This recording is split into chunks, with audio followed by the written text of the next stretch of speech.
Donc on va changer encore de cadre pour l'œdème maculaire et on va voir l'œdème maculaire au cours des rétinopathies pigmentaires. Donc commençons par ce cas clinique d'une étudiante âgée de 23 ans qui a dans ses antécédents familiaux une mère ayant une rétinopathie pigmentaire qui consulte pour correction.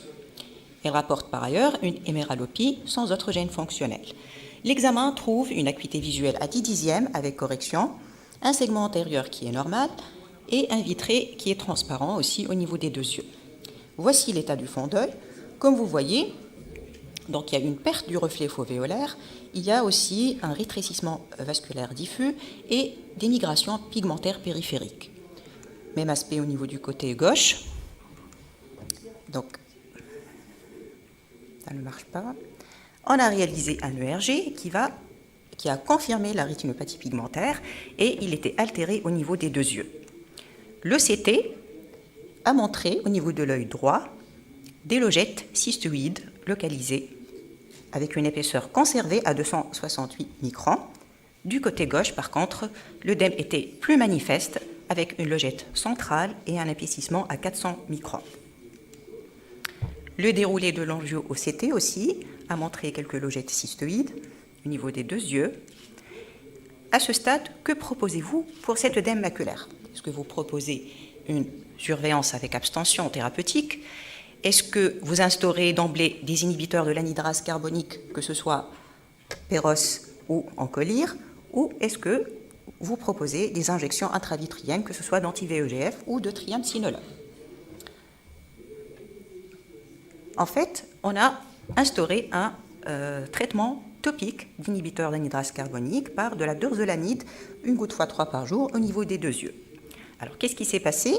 Au niveau de l'œil droit, on a eu un assèchement de ces petites logettes cystoïdes à 3 mois. Cet assèchement a été maintenu jusqu'à 1 an. Du côté gauche, aussi, on a eu un effet spectaculaire par la dorzolamide et on a eu une disparition de cette logette centrale, persistance de quelques logettes cystoïdes, puis une remontée de l'œdème après 9 mois de traitement qui s'est asséché progressivement à 1 an. Donc tout ça pour vous dire que l'œdème maculaire au cours des RP, des rétinopathies pigmentaires, est fréquent. Il représente 20 à 50% des cas. Il est souvent unilatéral, mais peut être aussi bilatéral, et se voit surtout au stade du début de la pathologie. Sa physiopathologie est due essentiellement à une rupture de la barrière hémato-rétinienne interne, d'origine inflammatoire, mais aussi l'origine mécanique par traction vitréo-rétinienne ou la présence d'une membrane épirétinienne, qui n'est pas rare, aussi a été suggérée, en plus de la dégénérescence progressive des photorécepteurs. La particularité de cet œdème, c'est qu'il est cystoïde, diffus et surtout fluctuant au cours du temps. La baisse d'acuité visuelle peut ne pas être présente, donc elle est variable. Elle dépend non seulement de l'épaisseur, mais surtout de la perte des cônes sous-jacents. Bien sûr, il est associé à une héméralopie. Le fond d'œil, bien sûr, va montrer l'œdème maculaire et surtout montrer les autres signes en faveur de la rétinopathie pigmentaire, surtout dans les formes débutantes. Donc, essayez d'étudier l'hétérogénéité ou l'homogénéité de la périphérie pour mettre en évidence ces migrations pigmentaires périphériques. L'autofluorescence va montrer des signes plus parlants, notamment un liseré annulaire périfovéolaire hyper-autofluorescent, qui est très évocateur, aussi des petites plages hypo-autofluorescentes périphériques. L'OCT aussi, elle est très caractéristique. Elle va montrer, en plus des kystes ou des logettes cystoïdes intrarétiniennes qui sont symétriques dans ce cas, elle va montrer une perte de la ligne ellipsoïde, comme vous voyez, bien au-delà de l'œdème. Aussi, une réduction de l'épaisseur de la couche nucléaire externe et quelquefois, et dans 15% des cas, une membrane épirétinienne. L'ERG, c'est lui qui va confirmer le diagnostic étiologique d'œdème maculaire lié à une rétinopathie pigmentaire. Il doit être demandé de façon systématique devant œdème maculaire associé à une héméralopie et, bien sûr, le diagnostic sera retenu en présence d'une réponse des bâtonnets et des cônes qui est diminuée, inférieure à 50%. L'angiographie à la fluo n'a pas d'indication, mais si elle est réalisée, elle montrera une perméabilité capillaire qui est augmentée. Quelquefois, on n'a pas de signe angiographique, seulement un aspect kystique. Le pronostic, il dépend essentiellement de la perte des photorécepteurs centraux et bien sûr lié à l'intégrité de la ligne ellipsoïde et à l'épaisseur de la couche nucléaire externe.